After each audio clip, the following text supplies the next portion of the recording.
Welcome. आज के इस एक्सप्लेनर में हम बात करने वाले हैं ट्रांजिशन एलिमेंट्स यानी संक्रमण तत्वों की।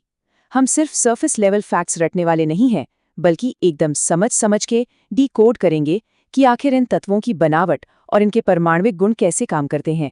चलिए सीधे पॉइंट पर आते हैं।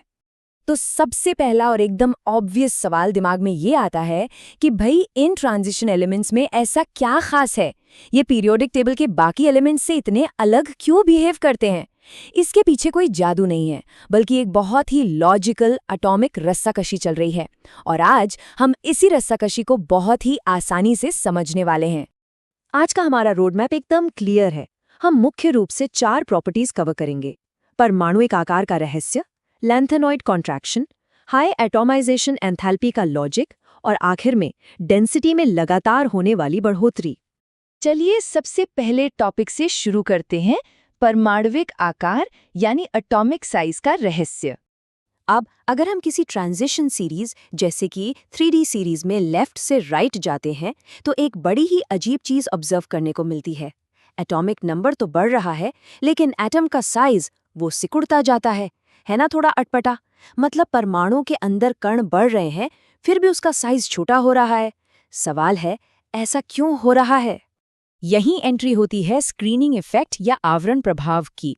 आसान भाषा में कहें तो अंदर वाले इलेक्ट्रॉन्स बाहर वाले इलेक्ट्रॉन्स को न्यूक्लियस के खिंचाव से बचाने के लिए एक शील्ड बनाते हैं।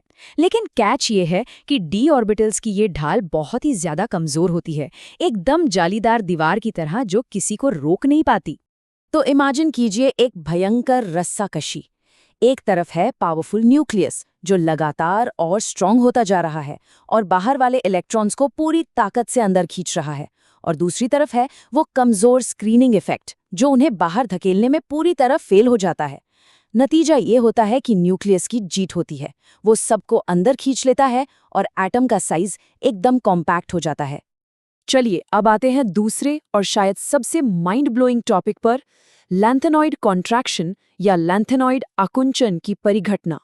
नॉर्मली क्या होता है, जब हम पीरियोडिक टेबल में ऊपर से नीचे जाते हैं तो एटम बड़ा होता है, लेकिन 4D और 5D सीरीज के केस में ऐसा बिल्कुल नहीं होता।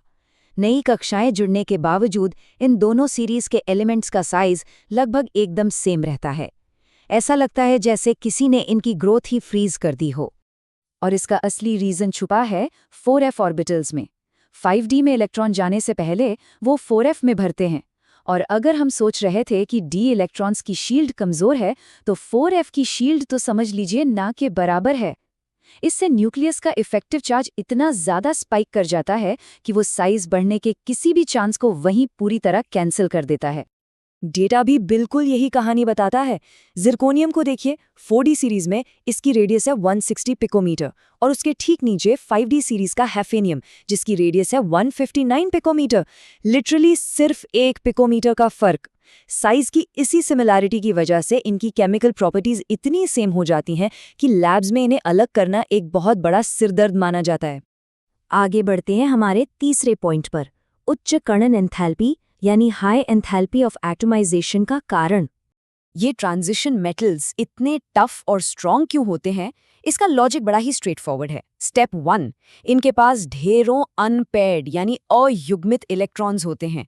स्टेप 2, ये अनपेयर्ड इलेक्ट्रॉन्स आपस में मिलकर एकदम रॉक सॉलिड मेटालिक बॉन्ड्स बनाते हैं। और फाइनली स्टेप 3, बॉन्ड्स इतने मजबूत होते हैं कि इन एटम्स को अलग अलग करने के लिए बहुत ज्यादा एनर्जी चाहिए होती है। बस इसी को हम हाई एटमाइजेशन एंथैल्पी कहते हैं। इसीलिए हम देखते हैं कि किसी भी सीरीज के बिल्कुल बीच वाले जो एलिमेंट्स होते हैं, मैंगनीज जैसे एकाध एक्सेप्शन को छोड़ दें, तो वहां अनपेयर्ड इलेक्ट्रॉन्स मैक्सिमम होते हैं। मतलब सीरीज के बीच में इनकी ताकत और एटमाइजेशन एंथैल्पी अपने एकदम पीक पर होती है। धातुओं की ये पूरी की पूरी ताकत इन्हीं अनपेयर्ड इलेक्ट्रॉन्स के गेम पर टिकी है। और अब आते हैं हमारे चौथे और आखिरी पॉइंट पर, घनत्व या डेंसिटी में निरंतर वृद्धि। हम सब जानते हैं कि डेंसिटी का मतलब है मास डिवाइडेड बाय वॉल्यूम। अब इस सीरीज का पैटर्न देखिए। जैसे जैसे हम आगे बढ़ते हैं, न्यूक्लियस में एक्स्ट्रा प्रोटॉन और न्यूट्रॉन जुड़ने से मास तो लगातार बढ़ रहा है, लेकिन जैसा हमने स्टार्टिंग में समझा था, वॉल्यूम यानी एटम का साइज लगातार सिकुड़ रहा है। अब जरा सोचिए, मास बढ़ रहा है और वॉल्यूम कम हो रहा है, तो जाहिर सी बात है डेंसिटी तो रॉकेट की तरह ऊपर जाएगी ही।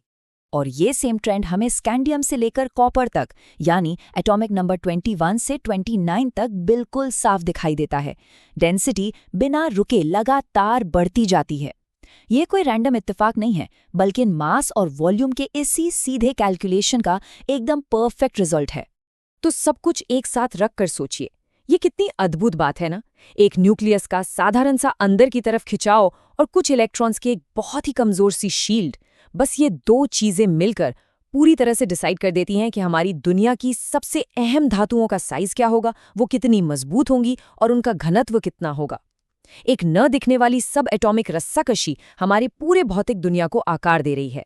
क्या इस फैक्ट से ज्यादा माइंड ब्लोइंग कुछ और हो सकता है? आज के इस एक्सप्लेनर में बस इतना ही।